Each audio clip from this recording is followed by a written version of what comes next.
আল্লাহর রাসূল বলেন ক্বালা রাসূলুল্লাহ সাল্লাল্লাহু আলাইহি ওয়াসাল্লাম মান রাআনি ফিল মানামি ফাকাদ রাআনি। আল্লাহর রাসূল বলেন কিয়ামত পর্যন্ত আমার উম্মত যারা আমাকে স্বপ্নে দেখলো তারা সত্য সত্যই আমি নবীরে দেখলো। তার মানে কিয়ামত পর্যন্ত নবীর উম্মতরা নবীকে স্বপ্নেও দেখবে। যে সে স্বপ্নে দেখতে পারবে না, নবীর সাথে মোহাব্বত যার হয়ে যাবে, তার জিয়ারত পেয়ে যাবে সে নবীজির সাথে। এটা আমার নবীর মুজিজা যে রাসূলের আকৃতি ধইরা কিয়ামত পর্যন্ত শয়তান নবীজির কোনো উম্মতকে ধোঁকা দিতে পারবে না। মানে আপনি আমি ঘুমায় রয়েছি, শয়তান নবীজির সুরত ধরে আমাদের কাছে কিয়ামত পর্যন্ত আসতে পারবে না। এটা বিশ্বনবীর মুজিজা। আল্লাহু আকবার বলেন। তার মানে কেউ যদি নবীর স্বপ্নে দেখে সে কাকে দেখলো? সে নবীজিকেই দেখলো। কেউ যদি নবীর প্রেম প্রকাশ করে তো নবীজি তার জন্য নবীর প্রেম নবী প্রকাশ করে ফেলে, নবীজি প্রকাশ করে ফেলে, জিয়ারত হয়ে যায় তার সাথে, নবীজির সাথে। আল্লামা শেখ সাদি রহমতুল্লাহ আলাইহি, আপনারা শেখ সাদির নাম শুনছেন, বিশ্ববিখ্যাত ইসলামের ইতিহাসের এক অলি বুজুর্গ কবি ছিলেন শেখ সাদি রহমতুল্লাহ আলাইহি। উনি নবীজির নামে কবিতা লেখা শুরু করলেন। কবিতাটা এমন যে এই কবিতা পারে না এমন বাঙালি পাওয়া মুশকিল। বাঙালিরা এই কবিতাটা দরুদ যেমন পারে এই কবিতাটাও তারা ওইরকম পারে। শেখ সাদি নবীর গুণগান লিখতেছে একবার কবিতা দিয়া। শেখ সাদি কবিতাটা আপনারাও পারেন। কবিতাটা হলো বালাগাল উলা বি কামালিহি কাশাফাত দুজা বি জামালিহি হাসুনাত জামিউ খিসালিহি। এই যে কবিতাটা, এই কবিতাটা শেখ সাদি লিখতেছেন, অর্থাৎ কবিতার পংক্তি দিয়া সে নবীর গুণগান গাইতেছেন। কবিতার অর্থ কি? বালাগাল উলা বি কামালিহি, সর্বোচ্চ শিখরে যিনি নিজ মহিমায়, কাশাফাত দুজা বি জামালিহি, কাটিল তিমির রাশি যার রূপের আভায়, হাসুনাত জামিউ খিসালিহি, চরিত্র মাধুরী তার অতি মনোরম। অর্থাৎ নবীজি যে শ্রেষ্ঠ এটা এমনি এমনি শ্রেষ্ঠ না, তিনি তার যোগ্যতার বলে শ্রেষ্ঠ। কারণ আমার নবীর চাইতে যোগ্য কোনো মানুষ পৃথিবীতে আসে নাই, আসবেও না। আমার নবী সর্বোচ্চ মুজিজা যোগ্যতাওয়ালা নবী। দুনিয়ায় যত নবী আসছে সব নবীর মুজিজা গোনা যায়, কিন্তু আমার নবীর মুজিজা গণ্যা শেষ করা যায় না। আমার নবী তাকায় তো নবীর নজরের ভেতরে মুজিজা, আমার নবী মুখ খুলে তো নবীর কথার ভেতরে মুজিজা, আমার নবী উঙ্গুলি পানিতে চুবায় তো উঙ্গুলির মাথার ভেতরে মুজিজা, আমার নবী উঙ্গুলি আকাশে উঠায় তো চাঁদ দুই টুকরা হয় ইশারার ভেতরে মুজিজা, আমার নবী থুথু মুবারকের ভেতরে মুজিজা, তিতা পানির ভেতরে থুথু ফেলায় তো তিতা পানি মিঠা হয়ে যায়, অল্প খানার ভেতরে নবী থুথু ফেলাইছে তো খাবার খায়া হাজার হাজার মানুষ শেষ করতে পারে না।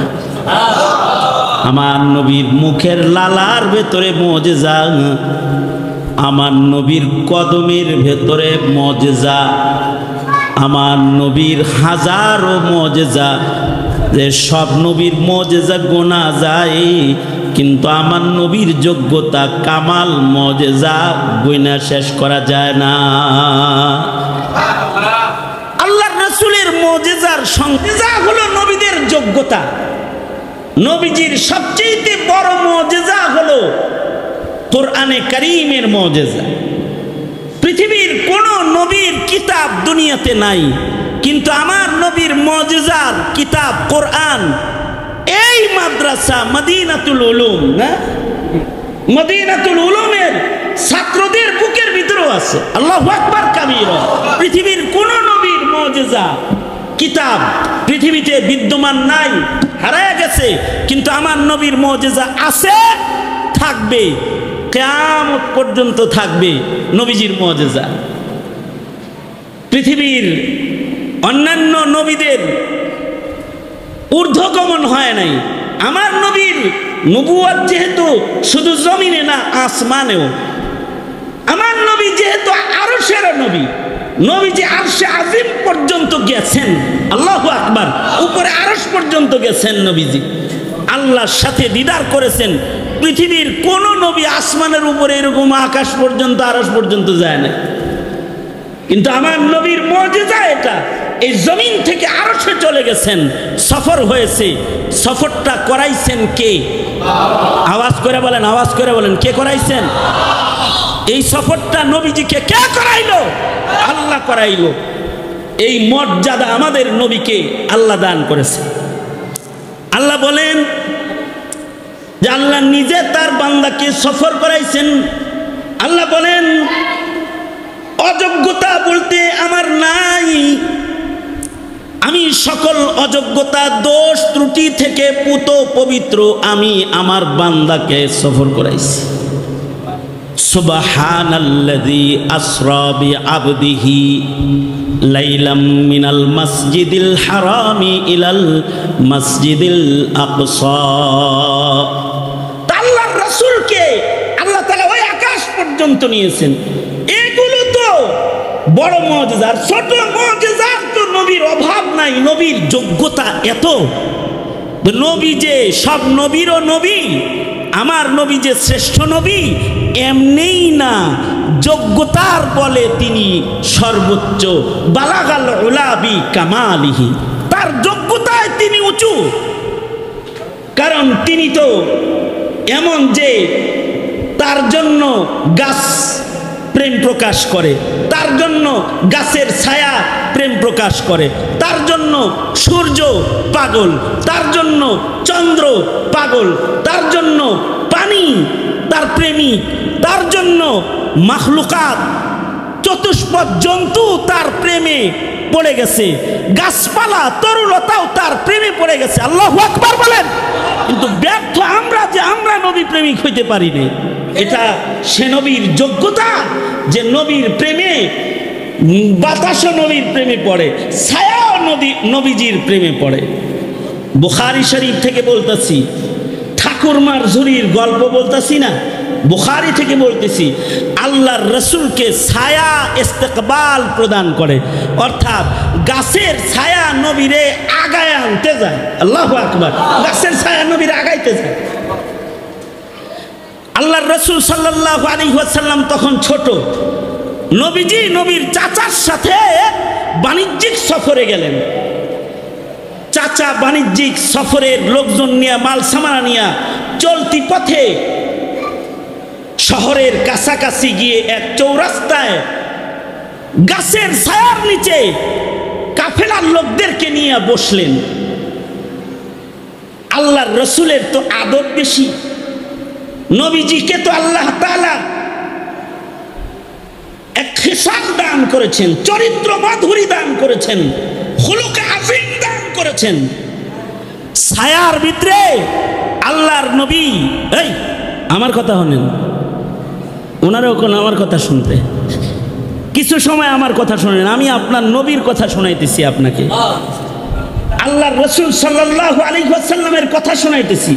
মুহাব্বতের সাথে শুনলে আল্লাহ তাআলা গুনাহ মাফ করে দিবে। এখন এই মজলিসে বসার সাথে সাথে পেছনের গুনাহ মাফ হয়ে যাবে, কারণ নবীজির কথা বলতেছি। মুহাব্বতে শুনলেও আল্লাহ তাআলা গুনাহ মাফ করে দিবে সিরাত শুনলে। তো আল্লাহর রাসূল সাল্লাল্লাহু আলাইহি ওয়াসাল্লাম উনি তো আদব ওয়ালা, তো গাছের ছায়ার নিচে সব মুরব্বীরা বসছে। আল্লাহর নবীর আদব বেশি তো। আল্লাহর নবী মুরব্বীদের ছায়ায় বসতে দেয়, নিজে ছায়ায় বসে না। কেন? মুরব্বীরা বসুক। এখন মুরব্বীদের বসাইতে বসাইতে গাছের ছায়াই শেষ। এখন নবীজির নিজেরই বসার জায়গা নেই। আল্লাহর রাসূল সাল্লাল্লাহু আলাইহি ওয়াসাল্লাম ছায়ার ভিতরে জায়গা না পাইয়া যে পাশে ছিলেন ওই পাশ থেকে হাঁটতে হাঁটতে অপর পাশে আসতেছেন। গাছটা নবীর প্রেমিক আশেক গাছ। নবী যেদিকে যায় গাছের ছায়া ডালটা নবীর মাথা ছায়া দিতে দিতে নবীর পাশে চলে যায়। নবী এক পাশ থেকে আর এক পাশে যাইতেছে তো ছায়াটা নবীর পরে যাইতেছে। কেউ বিষয়টা খেয়াল করে নাই, কিন্তু ইহুদিদের এক বড় আলেম এটা খেয়াল করেছে। সিরাতের কিতাবেও এসেছে। ওই ইহুদি আলেম এই কাফেলার কাছে দৌড়ে আসছে, আয়সা বলে, এই কুরাইশি কাফেলা, এই কাফেলার সর্দার কে? আমি সর্দারের সাথে কথা বলবো। সবাই মিলা দেখায় দেয় ওই যে আবু তালিব হলো আমাদের কাফেলার সর্দার। ইহুদি আলেম আবু তালেবের কাছে যায় বলে, আবু তালিব তুমি এই বাণিজ্যিক কাফেলার সর্দার নাকি? জি। তোমার কাছে একটা জিনিস জানতে চাই, ওই যে বাচ্চাটা এক কোনায় দাঁড়ায় রয়েছি ওকে কি চিনো নাকি তুমি? ওকে, ওর পরিচয় কি জানো? আবু তালিব বলে, চিনি না মানে? এটা আমার ভাতিজা, আমার ভাই আব্দুল্লাহর ছেলের নাম তার মুহাম্মদ সাল্লাল্লাহু আলাইহি ওয়াসাল্লাম। ইহুদি আলেম বলে, আবু তালিব হাতে ধরি তোমার ভাতিজা হিসাবে তারে চেনো, কিন্তু তুমি আসলে তারে চেনো না। সে সাধারণ কেউ না, সে সাইয়্যিদুল মুরসালিন, সে আখিরি জমানার নবী মুহাম্মদুর রাসূলুল্লাহ সাল্লাল্লাহু আলাইহি ওয়াসাল্লাম। হাতে ধরি রে আবু তালিব, তাকে নিয়ে এই শহরে তুমি যাও না। এখানে ইহুদিরা বসা আছে যারা তোমার ভাতিজার দুশমন। কারণ তোমার ভাতিজা বিশ্ব নবী, তিনি শেষ নবী, তার আলোচনা আমি কিতাবে পড়েছি। এই গাছের ছায়ার নিচে তিনি আসবে, ছায়াও তার পাগল হবে। এটা পড়ার পর থেকে আমি এই গাছতলায় বসে থাকি বিশ্বনবীরে এক নজর দেখার লেগে। আমি আজকে তাকে দেখে ফেলেছি, আমার আশা পুরা হয়েছে। আমার আর একটা আশা হলো, আমাকে যদি আল্লাহ তাআলা লম্বা হায়াত দেয়, আর যদি তোমার ভাতিজার নবুয়তের বয়স আমি পাই, তাহলে আমিও হয়ে যাব তার হাতের প্রথম সারির একজন মুসলমান। তোমার হাতে ধরি, তুমি তোমার ভাতিজাকে নিয়ে এদিকে থাইকো না, জলদি তুমি কাফেলা বিরতি দিয়া মক্কায় চলে যাও। অর্থাৎ আমি যেটা বুঝাইতে চাই সেটা হলো মুহাম্মদুর রাসূলুল্লাহ সাল্লাল্লাহু আলাইহি ওয়াসাল্লামের আশিক, গাছ নবীর আশিক, গাছ নবীর আশিক। রূহুল মাআনির ভেতরে এসেছে, তাফসীরে রূহুল মাআনি। আল্লাহর রাসূল একদিন আপনার নবী, এই আপনার নবীর কথা বলতেছি, যেই নবীর উম্মত আপনি, তার কথা বলতেছি। যার হাতের শাফাআত আপনার লাগবে তার কথা বলতেছি, যার হাতের হাউজে কাউসার আপনার পান করতে হবে তার কথা বলতেছি। মুহাম্মদুর রাসূলুল্লাহ সাল্লাল্লাহু আলাইহি ওয়াসাল্লাম রূহুল মাআনির ভেতরে এসেছে যে আল্লাহর রাসূল আবু বকর আর ওমর রে সাথে লইয়া পাহাড়ি এলাকায় ঘুরবার লাগছে। আল্লাহর নবী, আল্লাহর রাসূল পাহাড়ি এলাকায় হাঁটতেছেন, সাথে আছে দুইজন আবু বকর আর ওমর। কে কে আছে? আপনারা আমার দিকে যারা আছেন দুনো হাত উপরে তোলেন তো দেখি, কথা শুনতেছেন তো? দুনো হাত উপরে তোলেন। নাড়াচাড়া দেন দেই। আরে রাখেন রাখেন, কথা শুনুন, আমি আপনাদের মনোযোগ আকর্ষণ করতেছি, কারণ জরুরি কথা বলতেছি। সোজা করেন, নাড়াচাড়া দেন দেখি, হাত নামান, আবার তোলেন তো দেখি একা। মাশাআল্লাহ, আল্লাহ তাআলা আপনাদেরকে কবুল করুক, আমিন। তো কি বলতেছি আমি, যে আল্লাহর রাসূল পাহাড়ি এলাকায় ঘুরবার লাগছেন, সাথে কে আছে বলেন? সাথে কে আছে? আবু বকর ওমর। আবু বকর ওমর, হা হা হা, তারা তো নবীজির নবুয়তের জিন্দেগির সাথী, নবীজির গুহার সাথী। এবার তারাই নবীজির হুজরায়ে আয়েশার কবরেরও সাথী। আল্লাহু আকবার বলেন, কবরেরও সাথী আবু বকর ওমর।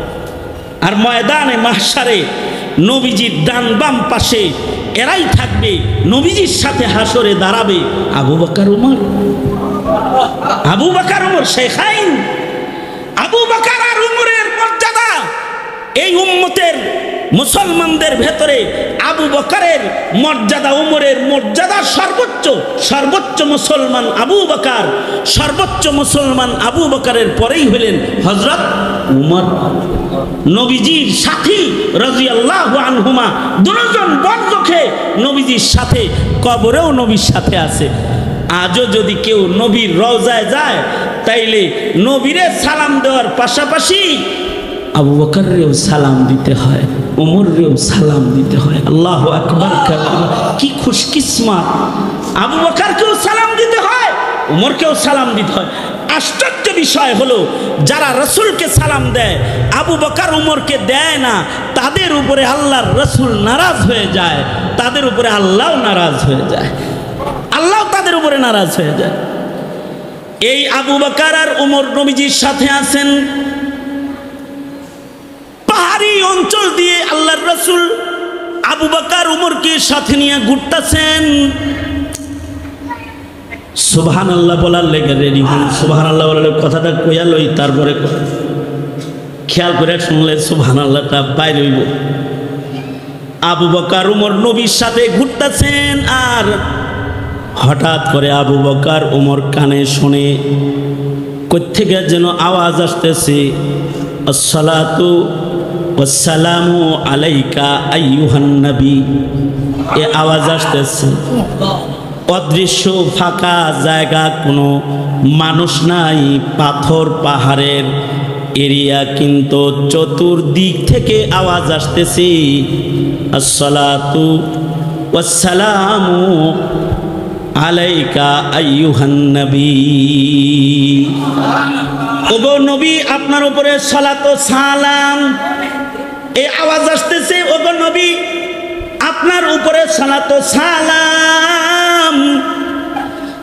আবু বকর ওমর আশ্চর্য হয়ে গেছে, আওয়াজ কোত্থেকে আসে? মানুষ তো আবু বকর ওমর দুইজন ছাড়া এখানে আর কেউ নাই। সালামের আওয়াজটা আসে কোন জায়গা থেকে? আবু বকর ডানে তাকায়, বামে তাকায়, সামনে তাকায়, পিছে তাকায়, কে সালাম দিল তারে তালাশ করে। আল্লাহর রাসূল আবু বকর উমরকে বলে, ও আবু বকর, ও উমর, কি মনে করেছো কে সালাম দিছে তারে বুঝি খোঁজো? জি আল্লাহর নবী, কে সালাম দিল? কার সালামের আওয়াজ শুনলাম, খুঁজতাছি তাকে পাওয়ার জন্য। সরওয়ারে দু আলম নবী বলে, আবু বকর, এখন যে সালামের আওয়াজটা পাইছো, এটা কোনো মানুষের সালাম নয়, হাদা হাজারুন, এটা একটা পাহাড় পাথর, ইয়ারিফুনি ওয়া আরিফুহু, এই পাথর আমি নবীকে চিনে, সে যে আমার আশেক আমিও তারে চিনি। ইউসাল্লিমু আলাইয়া ওয়া উসাল্লিমুহু, এ পাথরেও আমার প্রেমিকও আমারে সালাম দেয়, আর আমি নবী এ পাথরের সালামেরও জবাব প্রদান করি। তাইলে মুহাম্মাদুর রাসূলুল্লাহ সাল্লাল্লাহু আলাইহি ওয়াসাল্লাম, এই ছেলে এদিকে তাকা, মুহাম্মাদুর রাসূলুল্লাহ সাল্লাল্লাহু আলাইহি ওয়াসাল্লাম এমন নবী যাকে শুধু গাছে সালাম দেয় তা না, যাকে শুধু গাছে ছায়া দেয় তা না, যাকে পাহাড়েও সালাম দেয়, পাথরেও সালাম দেয়। আল্লাহু আকবার বলে, পাথরেও সালাম দেয়, পাহাড়েও সালাম দেয়। আমরা তো নবীর কথা শুনলে কাঁদি না, কিন্তু পাহাড়ও নবীর কথায় কাঁদে, নবীর জন্য কাঁদে। গাছেও নবীর জন্য কাঁদে, গাছও নবীর জন্য কাঁদে, পাহাড়ও নবীর জন্য কাঁদে। হাদিস শরীফে আছে, আল্লাহর রাসূল একদিন যুদ্ধের থেকে আসতেছেন, জিবরিল আমিন আল্লাহর রাসূলকে এসে বলে কি, সুবহানাল্লাহি ওয়া বিহামদিহি, ওয়াহ কামাল কর দিয়া মুহাম্মাদুর রাসূলুল্লাহ সাল্লাল্লাহু আলাইহি ওয়াসাল্লামের যোগ্যতা কি, এটা নবীর যোগ্যতা যে জিবরাইল এসে বলে, ওগো আল্লাহর নবী, মেহেরবানি করে এই পথ দিয়ে যাইবেন না, আপনি ওই পথ দিয়ে যান, কারণ ওই দিক দিয়ে গেলে উহুদ পাহাড় দেখা যায়, উহুদ আপনাকে দেখে, এখান দিয়ে গেলে উহুদ আপনারে দেখে না। ও চিৎকার করে কাঁদতেছে, আল্লাহ আমারে পাঠাইছে আপনাকে ওই পথে দাঁড় করাইয়া দিতে। আল্লাহু আকবার কাবীরা। আপনি কি এই পথে দাঁড়ান, এই পথে যান। আল্লাহর রাসূল সাল্লাল্লাহু আলাইহি ওয়াসাল্লাম সাথে সাথে রাস্তা পরিবর্তন করে ওই পথে চলে গেলেন। যায় আল্লাহর নবী উহুদ দেখে আর সামনের দিকে যায়, উহুদ দেখে আর সামনের দিকে যায়। উহুদ পাহাড়ের কাছে যায় আল্লাহর রাসূল বলে, সাহাবীরা রে, হাদা উহুদ, এই পাহাড়টার নাম উহুদ পাহাড়। ইউহিব্বুনি ওয়া উহিব্বুহু, এ পাহাড় আমি নবীকে ভালোবাসে, আমিও তাকে ভালোবাসি। ও পাহাড় আমাকে ভালোবাসে, আমিও ওকে ভালোবাসি। হাদিস, এ পাহাড় আমাকে ভালোবাসে, আমি পাহাড়টারে ভালোবাসি। তাহলে আপনার আমার মতো নামের উম্মতের চাইতে পাহাড়টা কত দামি পাহাড়, যোগ্য পাহাড়, যে রাসূলের ভালোবাসা আদায় করে ফেলেছে। আল্লাহু আকবার কাবীরা। কিন্তু আপনি আমি জানি না, আজকে যদি মৃত্যু হয়ে যায়, চোখ দুইটা যদি আপনার আমার বন্ধ হয়ে যায়, হাসরের কঠিন ময়দানে যেদিন রাসূলের হাতের কাউসারের পানি ছাড়া আর কোনো পানি থাকবে না, যেদিন নবীর হাতের শাফাআত ছাড়া আপনার আমার জান্নাতের দুয়ার খুলবে না, পরে উম্মত কখনো কি চক্ষু বন্ধ করে চিন্তা করেছো যে আল্লাহর রাসূলের শাফাআত আমি পাবনি, আল্লাহর রাসূলের কাউসার আমার মিলবে নি, আমি কি কাউসার খাওয়ার মতো উপযুক্ত আশেক হইছি কি হই নাই, এইটুকুনো চিন্তা করো নাই। নবীর যোগ্যতা কখনো ভাবো নাই, নবীর সৌন্দর্য কি এটা কখনো ভাবো নাই, তোমার যে নবীর প্রেমিক হওয়া দরকার তা কখনো ভাবো নাই। তোমার নবীর যোগ্যতা শ্রেষ্ঠ যোগ্যতা, বালাগাল উলা বি কামালিহি কাশাফাদ দুজা বি জামালিহি, তোমার নবীর সৌন্দর্য শ্রেষ্ঠ সৌন্দর্য, তোমার নবীর সৌন্দর্যে আধার কেটে যায়, বাতি লাগে না, নবীর চেহারার আলোয় ঘর আলোকিত হয়ে যায়। হযরত আয়েশা বলতেন, নবীর চেহারার আলোয় ঘর আলোকিত হয়ে যায়। আল্লাহর রাসূলের আখলাক চরিত্র সর্বোচ্চ খুলুকে আযীম। আল্লাহ বলেন, ইন্নাকা লাআলা খুলুকিন আযীম। শেখ সাদী রাহমাতুল্লাহ আলাইহি নবীর চিনা খুব প্রেমের সাথে এই কথাগুলাই লিখতেছে। বালাগাল উলা বি কামালিহি কাশাফাত দুজা বি জামালিহি হাসানাত জামিউ খিসালিহি। নবীর চরিত্র, নবীর সৌন্দর্য, নবীর যোগ্যতা এটা কাগজে কলমে শেখ সাদী লিখতেছে। কিন্তু আশ্চর্য বিষয় হলো, কবিতা তো লেখা শুরু করছে কিন্তু শেষ করা পারতেছে না। 3 লাইন লেখা শেখ সাদী রহমাতুল্লাহি আলাইহি থেমে গেছে। চতুর্থ লাইন কি লিখবে এটা ওনার কলমে আইতাছে না। এবার শেখ সাদীর চিন্তা হলো, দুনিয়ায় জীবনে কত কবিতা লিখলাম রে, কোনোদিন কলম বন্ধ হয়ে যায় না, আর আজকে রহমাতুল্লিল আলামিনের শান লেখা শুরু করছি, আর আজকে আমার কলমটা বন্ধ হয়ে যাইতেছে। মনে হয় ময়দানে মাহশারে আমার নাজাত পাওয়ার আর কোনো রাস্তা রইল না রে। শেখ সাদি চিন্তায় পড়ে গেছেন আর অঝরে কাঁদতেছেন, চোখের পানি পড়তেছে নবীর প্রেমে। নবীর প্রেমের চোখের পানির পাওয়ার কত যে শেখ সাদি কাঁদতে কাঁদতে এক সময় ঘুমায় পড়েছে, আর ঘুমের ঘরেই স্বপ্নে দেখে আল্লাহর রাসূল আইসা মাথায় হাতাইতেছে আর বলতেছে, সাদি কাঁদো কেন, কি হয়েছে তোমার? আল্লাহু আকবার কবি, কি হয়েছে তোমার, কাঁদো কেন? শেখ সাদি বলে, ওগো আল্লাহর নবী, আপনার নামে কবিতা লিখতেছিলাম, 3 লাইন লিখছি, শেষ লাইন পারি না, আসে না। আল্লাহর রাসূল বললেন, সাদি তাহলে তুমি কি কবিতা লিখতেছিলা, আমার একটু শোনা। শেখ সাদি বলে, আমি লিখতেছিলাম, বালাগাল উলা বি কামালিহি কাশাফাত দুজা বি জামালিহি হাসুনাত জামিউ খিসালিহি। শেষ লাইন কি লিখবো, পারি না, আসে না আমার। স্বপ্নের ভেতরে আল্লাহর রাসূল বলতেছেন, সাদি শেষ লাইনটায় লাগায় দাও, সাল্লু আলাইহি ওয়া আলিহি। এ কারণে এই কবিতা এত মশহুর যে মুসলমানরা এটা শেষে যে দরুদ শরীফ আছে, এ কারণে এই কবিতা অনেক পড়ে, মুসলমানদের এটা মুখস্থ। দরুদ শরীফ যেমন মুখস্থ, এই কবিতাটা ওইরকম মুখস্থ। কারণ কি, এই কবিতার লাইনে লাইনে নবীর প্রেম আছে। অবশ্য এই যুগের মুসলমানের মুখস্থ কম, এরা হিন্দি গান মুখস্থ জানে, জারি গান মুখস্থ জানে, কিন্তু নবীর কিনা জোরে আওয়াজ করে বলেন, কালেমাটা পর্যন্ত মুখস্থ বলতে পারে না। লজ্জার কথা, রাসূলের নামের একটা দরুদ ইব্রাহিম বলা জানে না, লজ্জার কথা। ধন্যবাদ জানাও তোমরা তোমাদের এলাকার শোয়েব আহমদ আশরাফিকে যে তোমার সন্তানকে কালিমা শিখানোর আয়োজন এখানে করা হয়েছে, তোমার সন্তানকে দরুদ শিখাইবার আয়োজন এই মাদ্রাসায় করা হয়েছে। এই মাদ্রাসা করে কি এলাকার মাথায় ডান্ডা মারা হয়েছে? না, ইমানের গাছের গোড়ায় পানি ঢালার ব্যবস্থা করা হয়েছে। কে? সুতরাং এই মাদ্রাসার হাল কি আশরাফি একা ধরবে না সবাই ধরা দরকার? সুতরাং সবাই আছেন তো ইনশাআল্লাহ? কারণ এই মাদ্রাসার প্রেম মৌলিকভাবে এটা আসলে নবীর প্রেম। কার প্রেম? জোরে বলেন, আরো জোরে আওয়াজ করে বলেন, কার প্রেম? এটার প্রেম, এটা নবীর ঘর, এটার প্রেম কেমন যেন নবীর প্রেম। আর নবীর প্রেম ছাড়া কি হওয়া যায় না?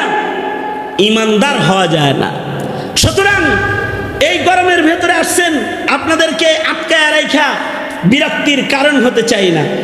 আমি যে বারবার এখানে আসি শুধু তাকে ধন্যবাদ দেওয়ার জন্যে যে সে এই জায়গায় একটা মাদ্রাসা প্রতিষ্ঠা করেছে, নবীর ঘর প্রতিষ্ঠা করেছে। বাস এ কারণেই বারবার ছুটে আসি আর বারবার আপনাদেরকে বলি যে আপনারা একটু এই মাদ্রাসাটাকে দেখভাল করা শুরু করেন, এই মাদ্রাসার সাথে নিজেদেরকে জড়ান।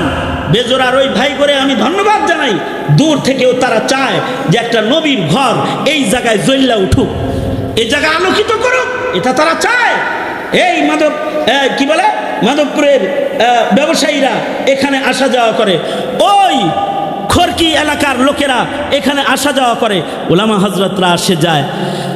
একদিন শোয়েব আহমদ আশরাফি থাকবে না, একদিন আপনি থাকবেন না, কিন্তু সেদিন এই মসজিদ মাদ্রাসা মাওলানাকে বলেছি জলদি মসজিদের ব্যবস্থা করো, জলদি মসজিদের জন্য মানুষের নামাজের জায়গা করো, তাড়াতাড়ি মসজিদ করতে হবে।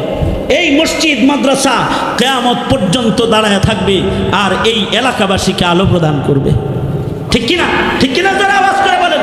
সুতরাং এই তিল তিল করেই সাগর হয়। আপনারা যারা আছেন আপনাদের তিল তিল সহযোগিতায় এক সময় সাগর হবে। আপনারা এই মাদ্রাসাটা ধরে রাখেন, নবীর প্রেমে ধরে রাখেন।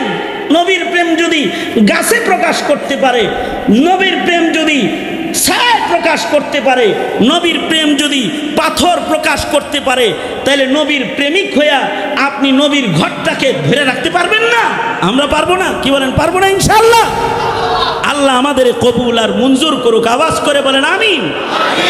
নবীর প্রেমে সারা বছরের যে কোনো মাসে আগামী এই রবিউল আউয়াল পর্যন্ত সারা বছরের যে কোনো মাসে